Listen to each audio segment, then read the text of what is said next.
Module 6, we're going to look at a learning objective that will cover the use of the inventory turnover ratio and the days sales in inventory, or called the holding interval, to evaluate business performance. And this is related to the operating or the cash operating cycle that we looked at earlier in the course. Now, let me go back and let's go to the whiteboard for a minute and take a look at the operating cycle. So remember, we have cash and accounts payable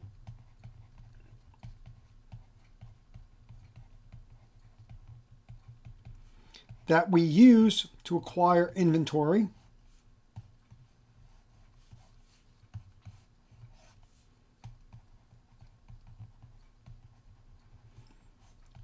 That, of course, you'd like to sell, which will generate an accounts receivable that you would like to collect. The first thing you do when you get the cash is pay off your liabilities. Second thing, if you have excess cash, you'll have investments that will be temporary in nature. And the third thing that you're going to do with the cash is return it to the operating cycle. And of course, when you need the cash again, you'll sell off those investments. So we'll sell them if cash is needed in the operating cycle. All right, so what we're going to do in this module is we're going to take a look at how do we measure how long it takes for the company to go from full stock to stock out. Now, this is an important measure, and we're also going to measure this in days. Actually, what we're trying to do, and we're starting with inventory, we'll pick this up when we get to receivables. We can also find out the number of days it takes to sell inventory and the number of days on average it takes the company to collect.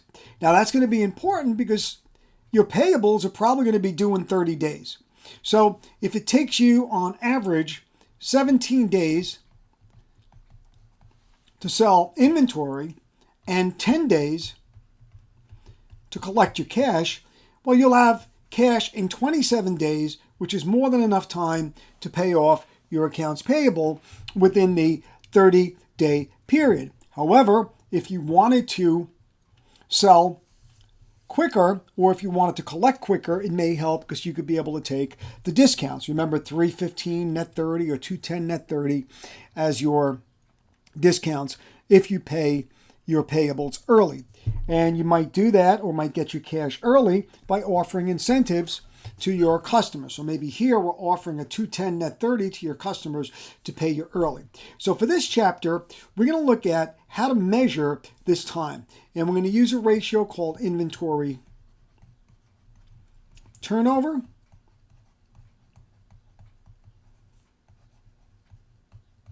And we're going to convert that into days, because it does become more useful when you connect it to this operating cycle.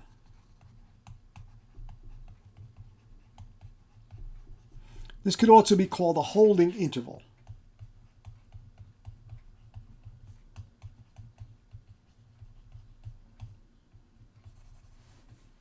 Okay. So let's go back and let's look at the calculations of the inventory turnover ratio. An inventory turnover ratio is measured as the cost of goods sold divided by average inventory. And the average inventory is simply beginning plus ending divided by 2.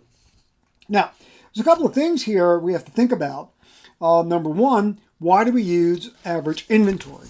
Well, number one, if you look at the ratio, the denominator of the ratio is not always consistent with the numerator. If you look at the numerator, the cost of goods sold is coming from the income statement, and it's a flow. Merchandise inventory in and of itself is on the balance sheet, and it's a stock or a static number. So by taking the average, beginning plus ending divided by 2, we in fact provide at least a flow dimension to the inventory by taking the average. Also, the other problem is if you took either the beginning or the ending inventory, choose one or the other, it could bias the ratio. In other words, if you always use the beginning inventory or the ending inventory, it could bias the ratio. So when we look at the inventory, let's just take some numbers. So let's say that the beginning inventory, 300, ending inventory,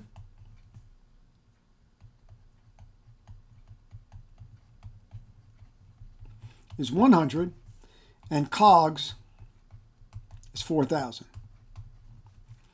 If I wanted to calculate the inventory turnover ratio, it's going to be cost of goods sold, 4,000, divided by average inventory. Average inventory is beginning plus ending.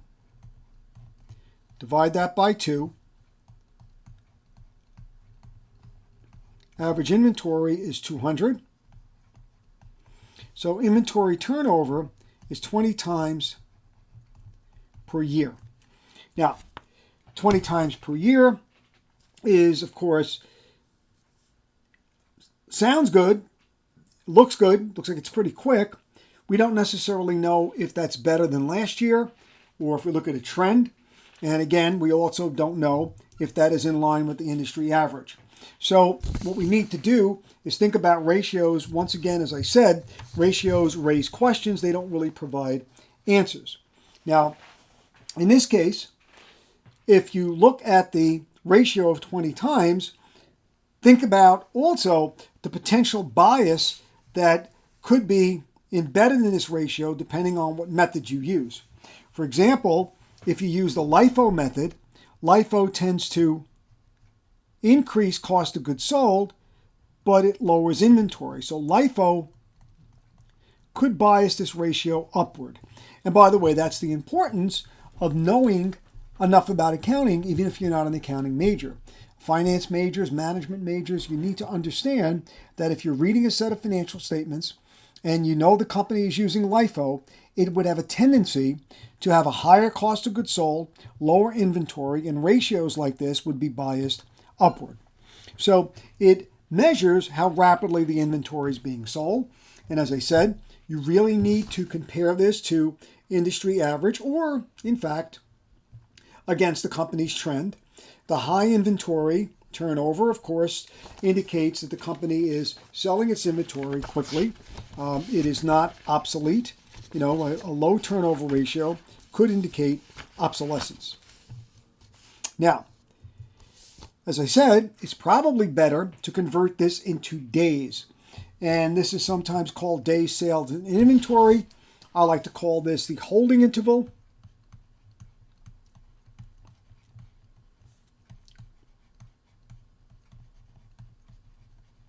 Because it emphasizes the fact that you're holding inventory, and by holding inventory, you're tying up cash. Cash is being held up until the inventory is sold and the receivables are collected. Holding inventory ties up cash and increases also inventory holding costs. Don't forget, if you hold inventory for a long period of time, you have to pay more insurance, more storage, and more handling. So the ratio will tell you the average number of days that the company is holding its inventory. And again, different types of inventory will move quicker. And of course, it is critical to have a rapid turnover and a very low days sales in inventory or a very short holding period, especially for technological or products subject to style change or technological advancement or expiration, as we said, perishability if the products would be subject to spoilage. So in this example that we just had, 365, the inventory turnover was 20. Again, 20 times looks good, but we have to compare that to the other firms in the industry and the trend. But in this case, I'm holding inventory 18.25 days. So I have to wait 18 days before I sell the inventory. Now again, depending how long I collect, it may be a problem in terms of our payment to our suppliers.